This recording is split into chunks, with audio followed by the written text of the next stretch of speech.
Hello, everyone. Happy Monday. Welcome back to the Literally What podcast. And I hope everyone had an amazing weekend. As you know, I typically post on weekends, aka on Saturdays, but I'm going to run it by you because I'm playing with the idea of posting on Mondays now after the weekend. My weekends have been getting gradually busier. I have a lot of things going on, not to act like I'm literally the most popular person in the world, but weekends have been hard for me. And I want to make sure that I am putting my 110% effort into this podcast, even though this is not ever going to be some huge, insane, crazy podcast. It's a way for me to have some time for myself, talk about the things that I love, a creative outlet for me. I look forward to this every single week. So I'm thinking I'm going to be pushing it to Mondays or a weekday. At the beginning of my podcast, I feel like I posted on Wednesdays. I don't remember because it was forever ago, but I don't know. I'm thinking this is going to be the schedule for now, at least for this fall winter season. If you hate it, let me know. If you love it, let me know. But yeah, that's why we're here on a Monday. And yeah, I think that's everything I had to say. But I do have my little pumpkin pillow if you're watching on YouTube, because we're basically in October, you guys. We are in my favorite time of year. I am so excited. All my house is decorated. I have so much stuff that I still need to get to decorate. But for the most part, I am in full fall mode. I'm in full Halloween mode. And I'm just having the best time ever. It's the best time of year. Also, the fair by my house is coming up this weekend. Looking forward to that. I've been counting on the days. That is something that I always look forward to as well. I love the fair. I know a lot of people hate it because it's dirty and there's smoke and it's kind of gross sometimes, but to me it's just so nostalgic, and I love the colors. I love all the lights. I love going on the sky buckets. Don't catch me on the Ferris wheel, even though my husband makes me every single year. I hate heights and I hate going on the Ferris wheel. I literally freak out and have a panic attack every single time, but I do it every year and I conquer my fear, and I hate doing it the entire time I'm up there. But once I do it and it's over with, I'm okay, that wasn't so bad. And it was literally bad because half the time I always get stuck up at the top. But we have that coming up. So it's just the best time. I'm excited. Looking forward to all the fall stuff, even though I'm trying to do all the fall things. We went to the pumpkin patch the other weekend, looking for fall decor, of course, everywhere I go. I still have to do the apple farm. I still have so much stuff that I want to do fall wise, but it's still 80 degrees here. And it's not the vibe. I want to go do stuff and be able to drink hot apple cider and all the things, and it not be hot as crap outside and where I can't wear fall clothes. So anyway, I'm trying to think. Housekeeping. If you are watching on YouTube, make sure to like and subscribe.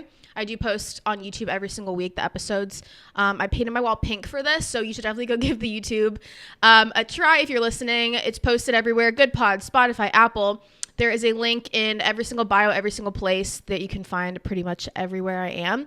And I also post all of my timestamps. So all the stories we talk about, all the TV recaps, anything I'm talking about, I time it all out. So if you want to skip something, if you want to just listen to one specific thing, everything is there for you for your convenience. Because I know sometimes I talk about things that literally no one gives a crap about. And sometimes I talk about things that it's the only thing people care about listening to when they come to my podcast. But anyway, you can find all that there. I love you guys so much. I'm acting like I'm ending the podcast and we're just getting started. So let's just go ahead and get into all the stories of the week.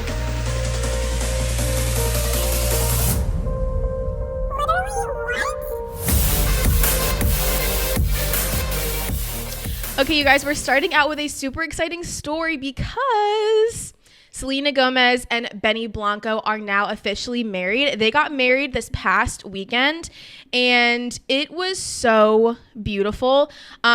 So basically, these articles came out and basically saying that Selena and Benny are getting married on Saturday, September 27th.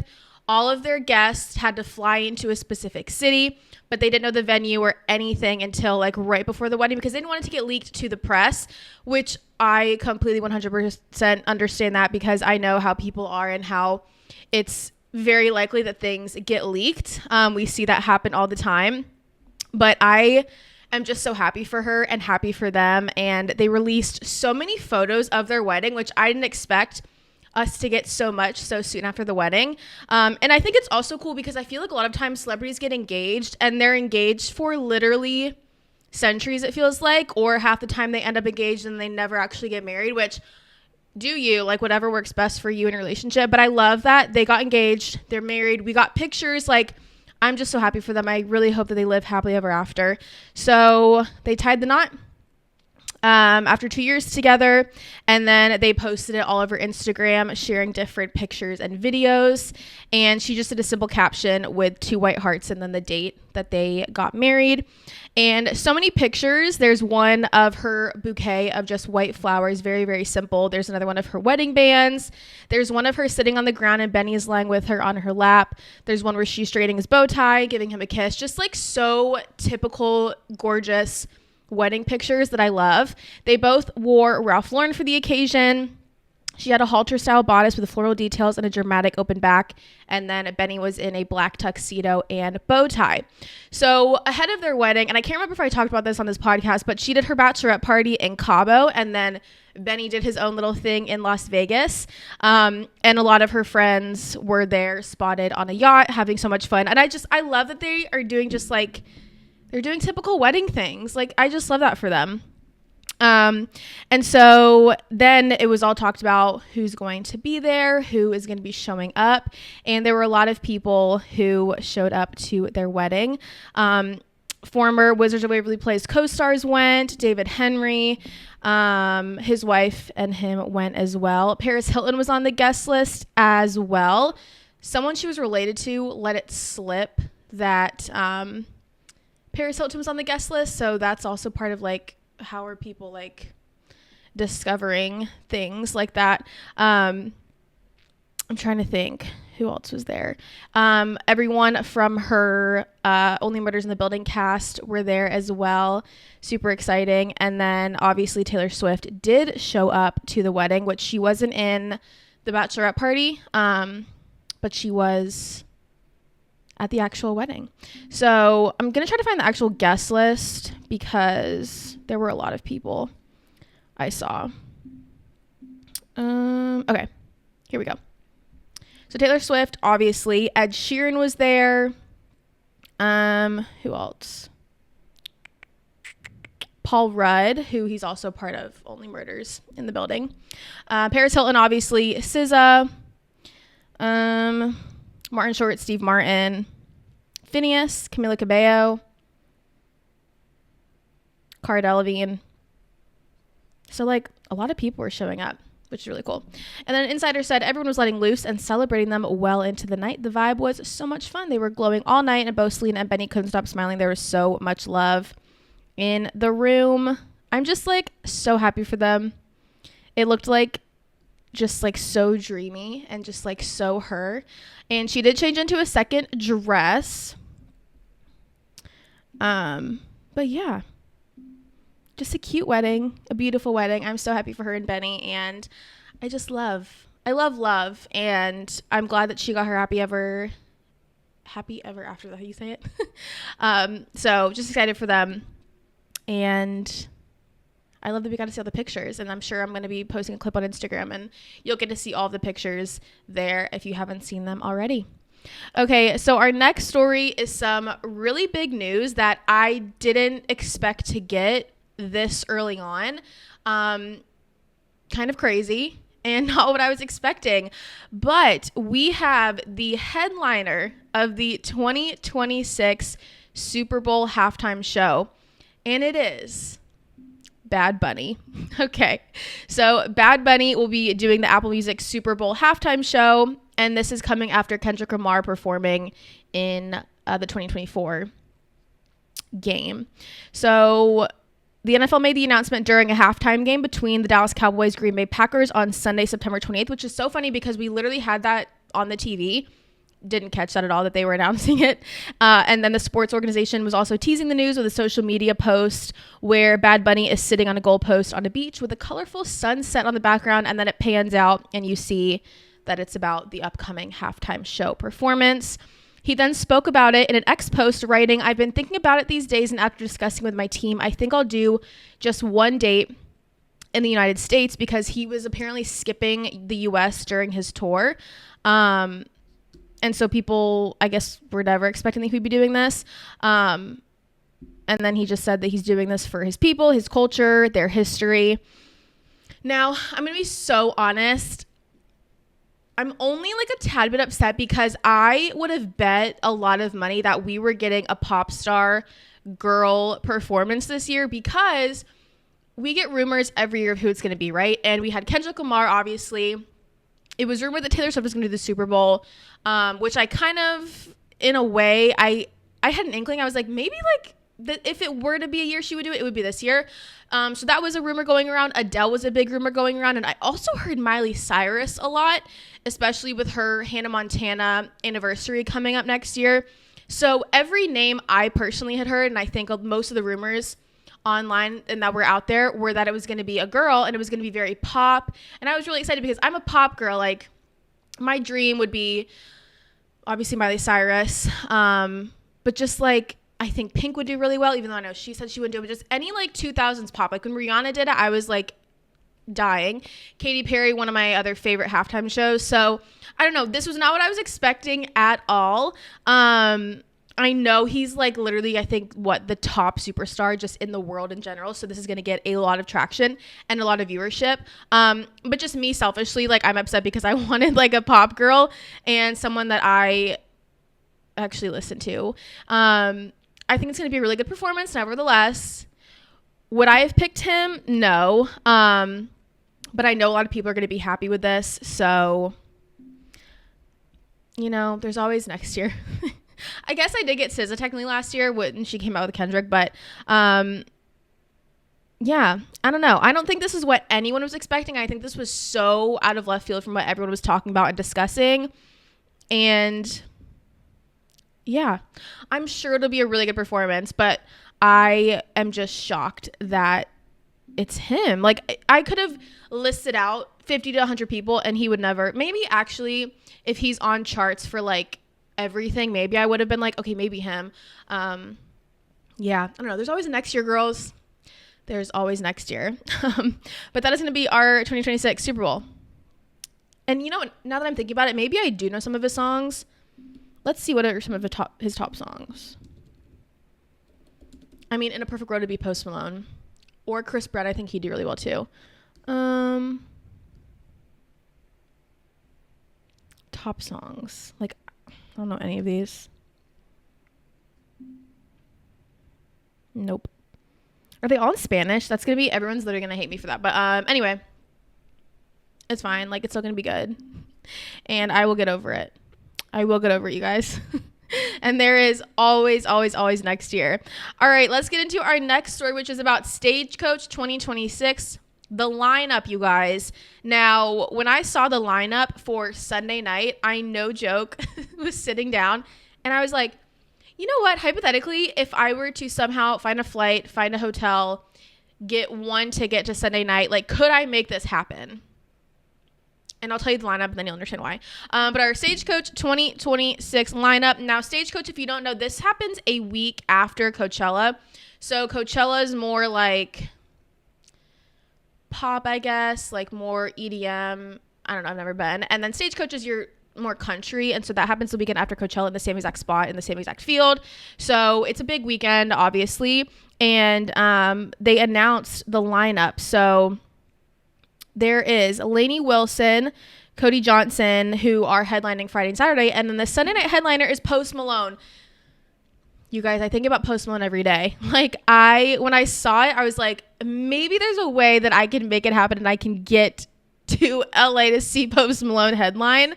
But they are headlining amidst a really diverse lineup. Well, a lot of country singers, Ella Langley, Brooks and Dunn, and then also pop stars. So like Teddy Swims, Big X The Plug. We also have Pitbull, who he's also going to be there Sunday. Another reason I would want to go.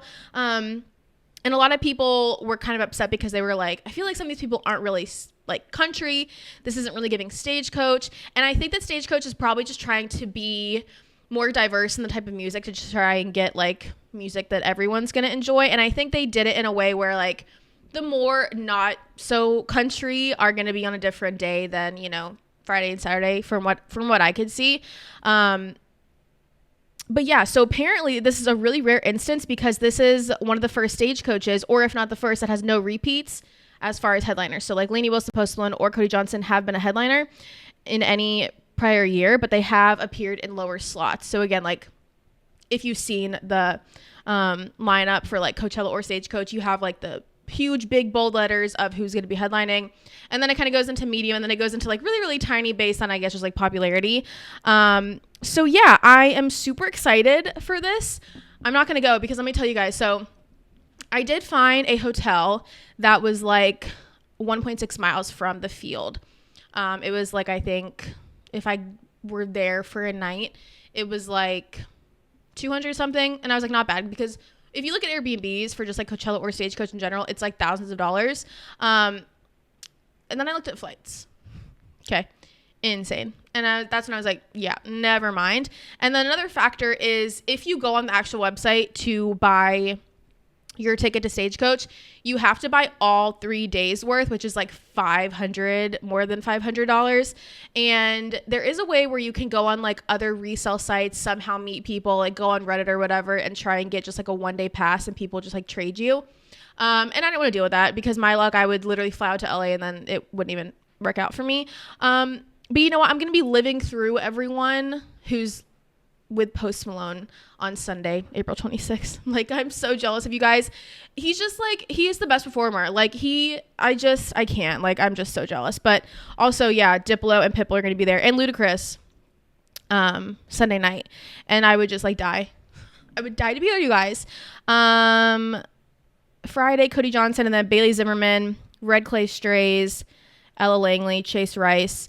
Saturday with Lainey Wilson is Riley Green, Journey, which, like, why is Journey a medium font? That's kind of crazy to me. So yeah, I'm going to be jealous of everyone going, but I also know like that would be so chaotic, and that's why I would have only gone, well, not the only reason, but if you were able to buy just like a 1-day pass, I would have literally flown in Sunday morning. I would have somehow got my butt there, seen him, and then like flew out the next day. But you know what? It's okay, because it's the thought that counts. And I honestly like planning things that never like work out. I plan like trips all the time just for fun. And that was a great hour of my day that I spent planning out Stagecoach 2026. Yeah. So there's that. Okay, let's get into our next story, which is some couple sighting news. I don't talk a lot about celebrity couple sightings because a lot of times I don't really care. But when it's two people that I am like, oh my gosh, this is so crazy, I have to talk to you guys about it because, you know, I just have to. Okay. You've probably seen this as well, but Nina Dobrev and Zac Efron have been spotted together, and there are a lot of pictures of them. And I didn't talk about this before. Obviously, I did mention forever ago that Nina and Shaun White were engaged. And the past, like, when was it? A few weeks, maybe a month ago, it came out that they ended the engagement. They were no longer together. No one really knew what was going on. And all we know is that they're broken up. They're done for, like, they are not a thing anymore. Then all these pictures came out of newly single Nina Dobrev, who was cozying up, getting a little comfortable, making eyes at each other with Zac Efron on vacation. And honestly, like, if you're single and you're Nina Dobrev and Zac Efron, like, why would you not make flirty eyes at each other? Like, it's just, I feel like that's just what happens. So they were photographed following her split from her fiance, Shaun White. And the pictures, I mean, he's very close. Like, he's definitely hovering over her. They were on a yacht vacation together on the Italian island of Sardinia. You know, why can't my friends plan a trip vacation off the coast of Italy? I'm talking to all of you guys. Yeah, you know who you are. But they were laughing and engaging in light flirtatious conversation together, and Zac Efron was smiling at Nina as they were talking. And look, the pictures, I don't know, there's something there. I think they look really good together. Yeah. I'm trying to think who else was there. They were basically like, I think they both have mutual friends, and so they were all just on vacation together. So it's not like Nina and Zac planned this vacation. I think they were both just invited because they know whoever was on this yacht, and then probably spot each other and were like, hey, what's up with you? So who knows? Like, I could see it happening.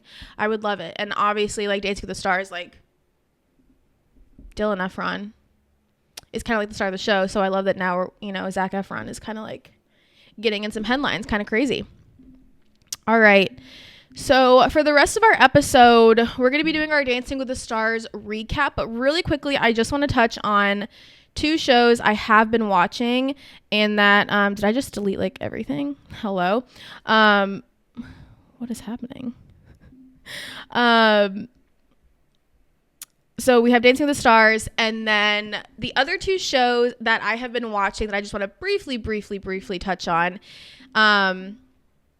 Love Island Games and Survivor. So Survivor is like one of my favorite reality TV shows. Season 49 came out last Wednesday, the first episode. Now, this is somewhat of an important season because next season is season 50, and that's when they're bringing a ton of people back. So everyone who is on season 50 has already been on Survivor at least one time. 2 people from this current season, season 49, are going to be on season 50. Now, it's interesting because then we obviously know, well, there's only been 1 week of season 49, so we know that these 2 people who are on season 50 are probably like somewhat making it far. But so far, the first episode, it was pretty good. It takes me like a couple weeks to warm up and get to know everyone. And like, I'm excited though, because it's a really good show. But yes, it's kind of crazy because I already know like 2 people who are going to be on the next season. And I don't know why they did it that way, but it's okay. And then Love Island Games, I believe I'm like halfway through, but I'm telling you guys, if you watch Love Island, the last season, and hated it, you have to watch Love Island Games. I've never watched it before, but it is 10 million times better than regular Love Island. It's so good. And it's much more competitive because like most of the people there are there to win and make the money, cash prize at the end of the episode or the end of the season. And they make that very known. Like most people will say that they're there for the money and that, if they pair up with someone and fall in love, that's just a bonus. And so they have to do all these challenges and all these duels. And it's so funny, but it's also so intense because it's like, 2 people have to go up against each other. Whoever loses, you're literally going home packing your bags, okay? And this past episode that I watched, it was 2 girls, 2 guys had a duel, and like the girl and guy were like a couple. So it's like, well, what if one person wins and one person loses? So it's just like so crazy. I love the cast. It's so messy, and I'm also like not really getting mad at people who are kind of like betraying someone else because I'm like, no, y'all are here for the games and for money, and it's pretty much known. There's not too many people that are there for love. So it's just a fun watch, and I highly recommend if you want something light and fun to have on your TV, and if you want to give Love Island another chance, this is so much better, I promise you. But all right, let's get into our Dancing with the Stars recap from last week, and then obviously tomorrow is TikTok night, which I'm super excited for.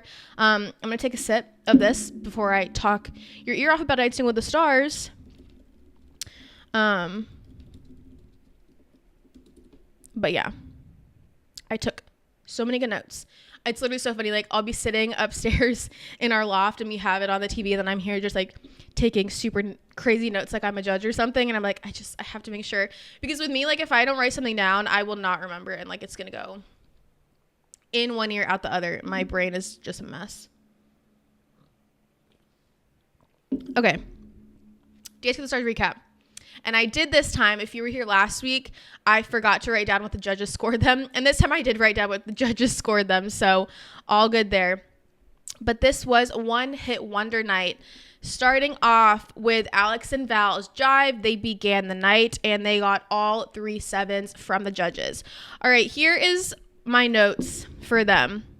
First of all, let me just say, there's a lot of talk and chatter online that Alex and Val don't have chemistry and don't like each other. I literally don't see that at all. I don't believe that. I think that's all such BS. Like, I think they work really well together and have chemistry and, like, do enjoy dancing together. I don't know why everyone's always saying that. Everyone's like, they just don't dance well together because they have no chemistry and don't like each other. I'm like, where are you getting this? Like, I'm not one of those that's on that train. However, I said that she did really well remembering the dance. I think the routine was pretty well done. My only issue was like her legs and her kicks and flicks with the jive. So if you compared hers, like if you watched her feet, and then we'll jump ahead a little bit, but Jordan and Ezra's jive, like even just her legs compared to Val's, like she's not very, like, what's the word? It's too like floppy. Like she's not finishing really well, and like I didn't like her kicks and flicks. They weren't strong. That's the word. Like they just weren't very strong.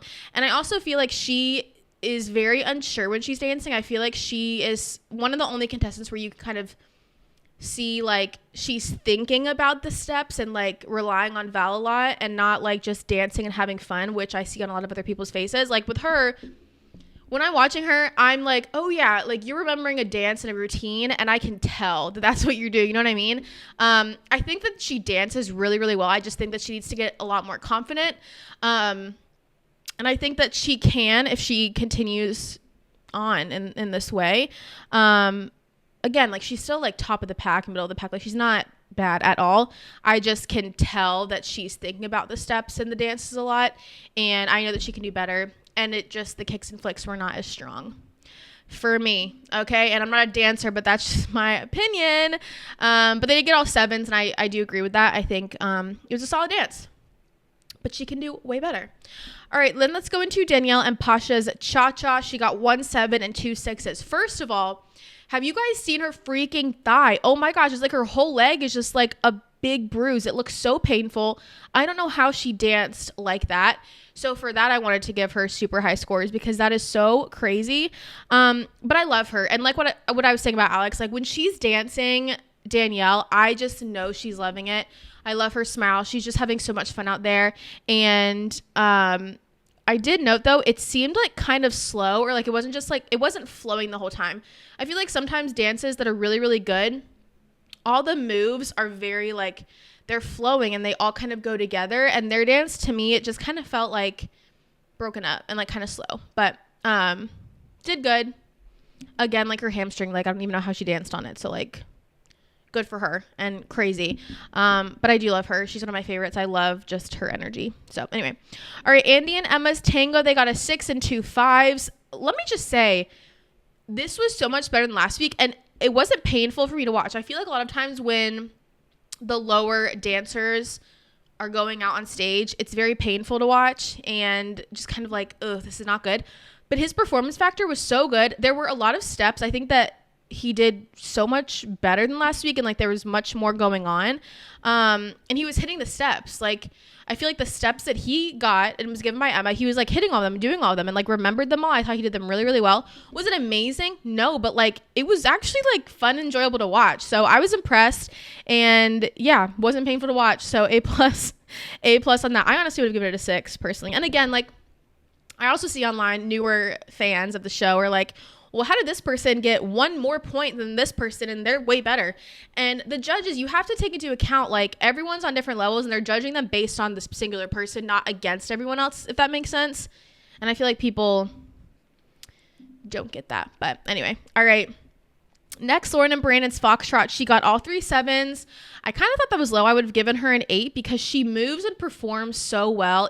That compared to like Danielle and Pasha, that was really flowing. They did really, really well. It was so beautiful, so pretty to watch. And yeah, I just wrote, it was a really, really pretty dance. I loved it and really good. I thought it deserved 8s. All right. Jordan and Ezra's Jive. Holy crap. That deserved all 3 8s, maybe even a 9.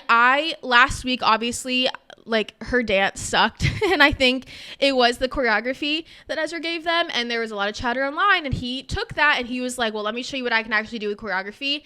And holy crap, that was my favorite dance of the night. I'm pretty sure, like, so good. That to me, now I'm like, okay, now you're on my watch. Now I'm watching you. Now I think you can make it to the finals. And I love that he took the constructive criticism, because Ezra is chronically online and I think he could see what people were talking about in his choreography from last week, and I loved it. His choreography was so good. Her dancing, was so good. And like that jive compared to Alex and Val's, you could just tell like she was so strong with the kicks. Like, oh my gosh, I was obsessed with that, and I think it should have been way more 8s. Like what? But yeah, proud of them. That was the biggest comeback in my opinion. Like so happy for them. All right, Corey and Jenna did a cha-cha. They got all 5s. And this was the one where I was like, this is awkward to watch. He obviously was having fun. And it's also hard because like Jenna's so good and Corey just like wasn't. But he was having so much fun. And like he was hitting the moves. He was just like stiff. And then like Jenna's just so good. And like, I don't know. It was a tough watch, but he was having fun And, you know, that's all that matters. All right, Jen and Jan's quick step. I thought it was an 8. It got 1 8 and 2 7s. I loved her footwork. I love her smile. She's someone who, again, when I'm looking, I can just see her having fun. I'm not looking at someone who I can tell is trying to remember what the next step is. I thought she killed it. I thought she should have gotten more than 1 8. I think she's a really good dancer, especially she's postpartum. Like, I love them together, and it was a great dance. Personally, I liked it a lot. Okay, Robert and Whitney's tango got 1 8 and 2 7s. My first note is, what the heck was that song for a tango? That's something that really bugs me, and I don't know who picks the songs for the week, but that was not a tango song. Like, it really threw me off.